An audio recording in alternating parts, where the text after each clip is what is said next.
Përshëndetje miq. Sot do të flasim për serialin më të ri që do të nisë shumë shpejt në televizionin Klan.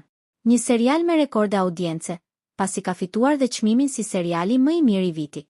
Seriali i dytë që do të flasim është Deha ose Gjeniu. Seriali tregon historinë e Devran. Ai është një djalosh me inteligjencë të shkëlqyer. Ai ka lindur dhe u rrit në një ambient të vështirë. Babai i tij e kishte braktisur dhe u rrit me nënën dhe motrat e tij në një lagje të varfër të Stambollit. Në mënyrë të papritur babai i tij rikthehet në jetën e familjes Karan. Ky rikthim trondi gjithçka. Devran gjendet përballë dilemës së përdorimit të inteligjencës së tij për mirë apo për keq, përballë sfidave familjare, pushtetit, hakmarrjes dhe lojërave të brendshme. Për më tepër, Devran aspiron të bëhet më shumë se thjesht gjeni matematikor. Ai ka ëndra për të shkuar në Amerikë për studime dhe për të filluar një jetë të re.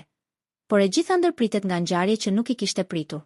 Seriali përqendrohet te marrëdhëniet brenda familjes Karan, pushteti i babait, rezistenca e të rinjve ndaj traditës dhe zhvillimi i një lufteje mes të mirës dhe të keqes që kurrë nuk është e thjeshtë.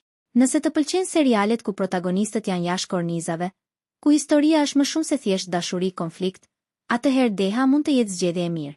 Në serial luajnë shumë aktorë të dashur për publikun shqiptar siç është Aras Bulut, i cili luan rolin kryesor. Ai është i njohur në Shqipëri nga seriali Çukur dhe i Infiltruari. Në serialin Deha luan Devran, një djalosh me intelekt të jashtëzakonshëm. Ai simbolizon përplasjen midis inteligjencës, dëshirës për liri dhe përgjegjësive familjare. Melis Sezen, një aktore kompletuar e njohur për publikun nga seriali Gulçemal dhe seriali Një Pabesi, i transmetuar po në televizionin Klan. Në Deha luan rolin e Imre, është një grua me karakter të fortë, inteligjente dhe ambicioze, që vjen në familjen Karan dhe ka aspirata të mëdha. Roli i saj lidhet me sfidën e identitetit dhe vendosmërinë,